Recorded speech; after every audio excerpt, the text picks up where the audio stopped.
Assalamualaikum. Anda percaya beternak domba dengan babon atau indukan 10 ekor dalam waktu 3 tahun bisa berkembang menjadi 60 ekor. Kalau ditambah dengan betinanya 10 ekor berarti 70 ekor, ditambah indukan jantan berarti 71 ekor. Beternak tanpa kendala itu seperti apa? Ya, ada syarat-syaratnya. Kita akan ketemu sama Pak Tejo, seorang peternak.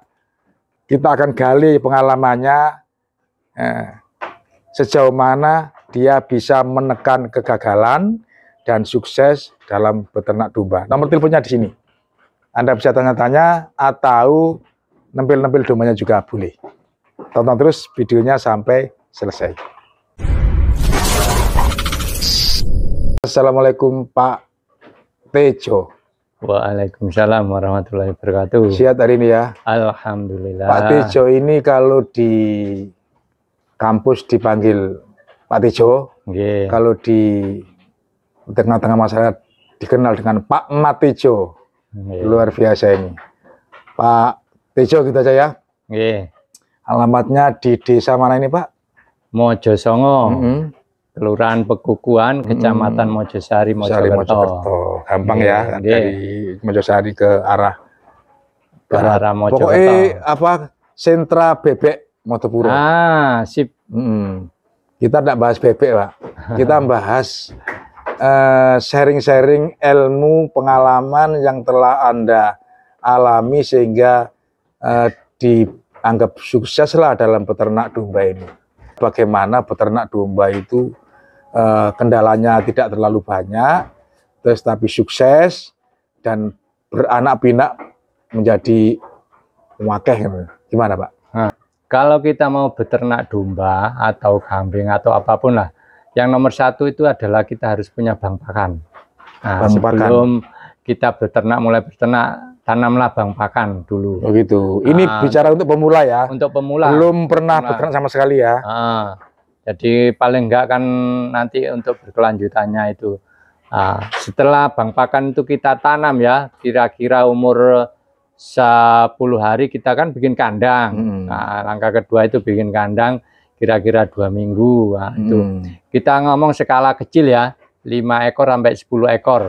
Nah, itu kalau kita punya 10 ekor betina, 1 jantan, itu kandang paling enggak 2 meter kali 2,5 meter kali 5 meter. Untuk 10 ekor, untuk 10 ekor betina, 1 jantan. Pak Tejo, kita potong dulu ya.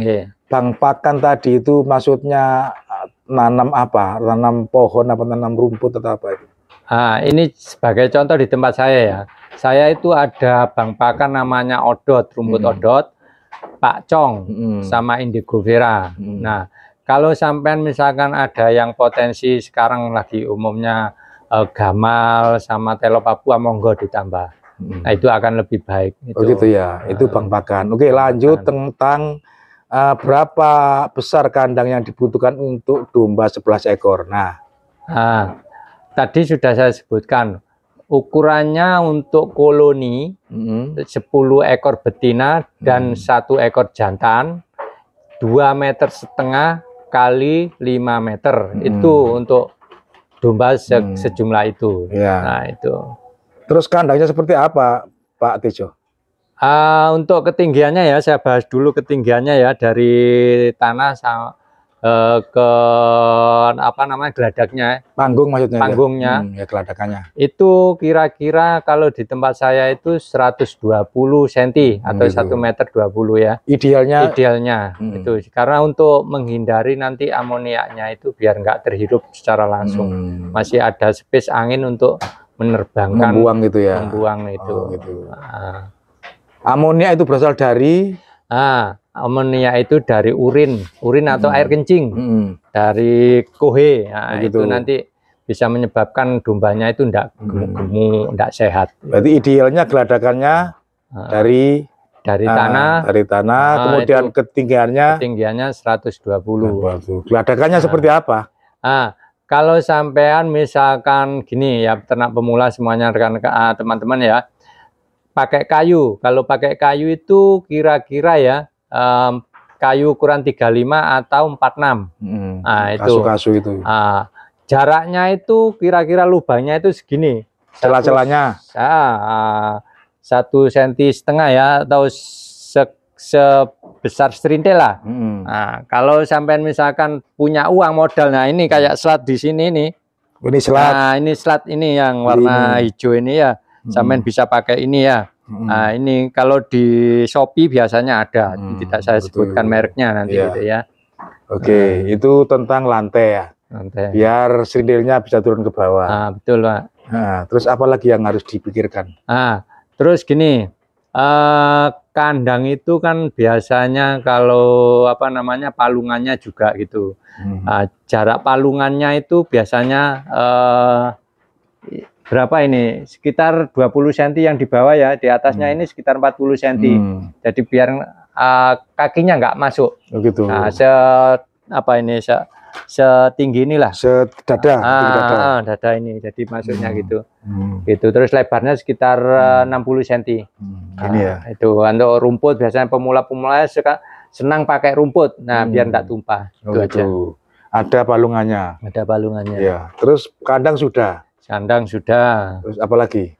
Nah, tinggal mendatangkan domanya dong. Ini sekarang kan kandangnya sudah jadi, lahan pakan kira-kira sudah umur 30 hari ya. Nah, sekarang datangkan dombanya. Nah, domba ketika datang atau sampai beli di peternak itu jangan tanyakan dulu.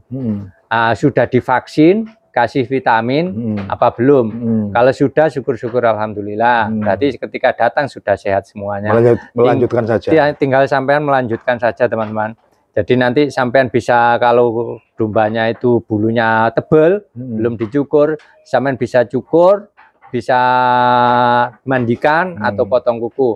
Biasanya kalau pemula itu enggak punya pisau cukur, pakai gunting aja enggak apa-apa. Ya, yang penting bisa bersih gitu ya. Bersih gitu. Pakai dimandikan juga. Ya, dimandikan juga biar kelihatan tampak cantik, bersih, sehat gitu.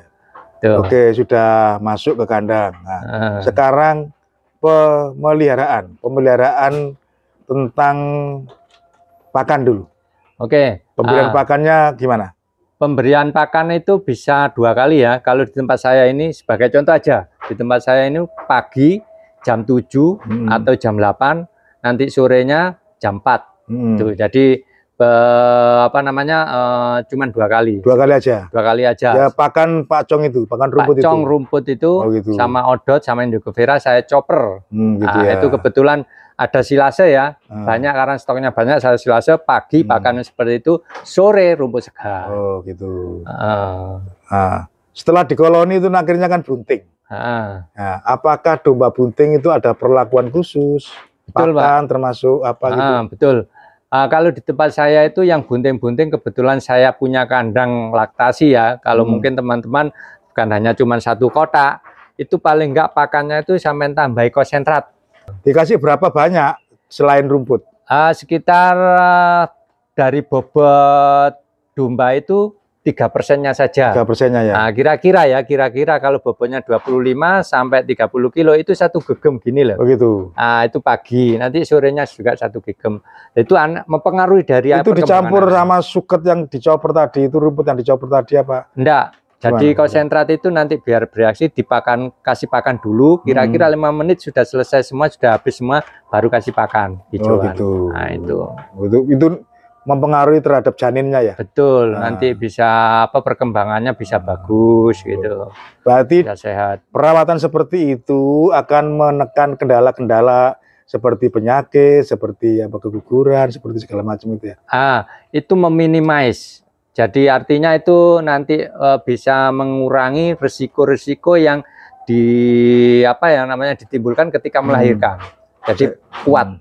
Nanti kalau misalkan setelah melahirkan itu divaksin, itu nanti biar untuk kesehatan indukannya juga. Gitu. Divaksin sendiri apa panggil dokter?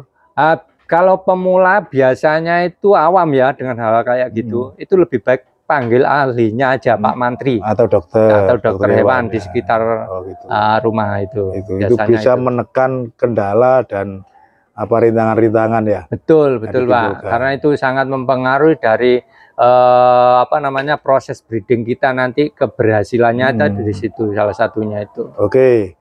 Domba yang bunting taruhlah 10 ekor. Itu masa kebuntingan berapa bulan melahirkan? Mana? Sekitar 5 bulan. Sudah mana ya? Nah, sudah melahirkan semua. Jadi nanti kalau ada yang anaknya 1, ada yang 2. Betul, Pak. Jadi kita random aja ya, kita random. Itu ada yang 1, ada yang 2. Jadi kita ambil 50%-nya. Berarti kalau 10 berarti 15 anaknya. 15 anaknya. 15 anaknya. Itu dalam waktu 2 tahun mana berapa kali? 2 tahun itu kalau di tempat saya itu 3 kali. 3 itu kali. plus minusnya sudah apa namanya, sudah saya alami. Oke, 3 kali. Misalkan anaknya itu tadi domba itu 15 ekor, 15 kali 3 berarti ya? Iya, 45 ekor. 45 ekor cempe dalam waktu 2 tahun. 2 tahun sudah dapat 45. Terus babonnya 10. Itu 10, jantannya 1. Berarti 55. Ditambah 1 ekor jantan, 56. Iya, betul. 56 itu kalau lahir, anggap aja ada yang 1, ada yang 2. Kalau rata-rata 2 berarti ya banyak ya. Banyak, sekitar 60. 71 total. Sama indukannya. Oh, luar biasa ini. Nah, itu strategi keberhasilan itu diantaranya memotivasi kita itu ya itu anaknya, gitu ya. Keberhasilan breeding itu dari anaknya. Di samping juga ada penyakit, ada kematian, itu Allahu a'lam. Ya, gitu. Tapi kalau kita ikhtiar, misalkan sering-sering konsultasi ke dokter atau sering-sering konsultasi ke peternak senior, itu mungkin ya bisa ditekan ya. Betul, Pak. Jadi namanya silaturahmi itu nambah pengalaman, pengetahuan kita. Bagaimana nanti kesuksesan breeding itu adalah ilmu-ilmu yang dari teman-teman itu juga. Sering sobo kandang katanya orang-orang itu. Gitu. Luar biasa. Lah anaknya itu nanti yang berapa? 45 ekor misalkan begitu. Itu dipelihara berapa lama setelah itu bisa dipanen, dijual gitu? Nah, kalau di tempat saya itu biasanya lepas sapi sudah banyak yang inden. Lepas sapi itu berapa bulan? Lepas sapi itu 3 bulan 4 bulan. 3 bulan, itu karena mungkin banyak peternak pemula biasanya cari yang belajar yang kecil-kecil karena lebih murah harganya. Lebih murah. Efisien untuk biaya katanya gitu. Tapi kan dombanya Anda ini domba termasuk berkelas, ya ini termasuk bukan berkelas Pak, ini saya anggap aja lah cross katanya orang-orang gitu ya. Genetik seperti ya. Ini ya genetik ini bapaknya seperti ini ya. Kenapa Anda pilih domba-domba crossingan bukan domba-domba lokal? Alasannya apa?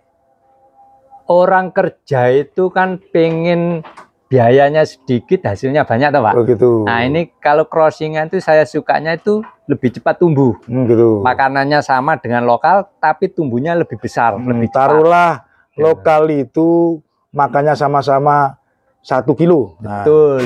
Terus tenaganya juga sama. Nah, kemudian usianya sama-sama 3 bulan. 3 bulan itu pertumbuhannya lebih gede, lebih cepat cross. Oh gitu. Itu yang kelas cross ya, belum yang kelas kayak FF-an itu malah lebih bagus lagi kalau punya duit. Cross itu terdiri dari jenis apa saja Pak? Ada cross Texel, ada cross Merino yang lagi umum seperti itu ya. Terus ada komposit. Nah, komposit itu masih masuk lokal kalau menurut saya ya. Gitu tapi ya lumayan bagus daripada yang lokalnya. Luar biasa ini. Berarti intinya bisa sukses beternak itu karena kita bisa mengatasi kendala-kendala termasuk penyakit ya. Setelah itu dipelihara dengan serius dan memilih domba bibit yang unggul gitu Pak ya. Betul Pak. Akhirnya sukses tadi itu. Betul. Sekarang gini ya, kalau orang bisnis itu biasanya itu keluar modalnya itu lebih banyak di awal. Gitu. Nah, setelah itu kita maintenance. Nah, maintenance-nya itu memanage bagaimana kita di berkelanjutannya itu lebih sukses lagi, lebih berkembang lagi. Mantap, mantap. Pembicaraan kita ini sangat menarik dan ingin terus sharing-sharing, tetapi lain waktu aja Pak Tejo dilanjut ya. Insya Allah, moga-moga panjang umur, sehat selalu, sukses. Amin. Untuk video kali ini kita akhiri saja. Assalamualaikum warahmatullahi wabarakatuh. Waalaikumsalam warahmatullahi wabarakatuh.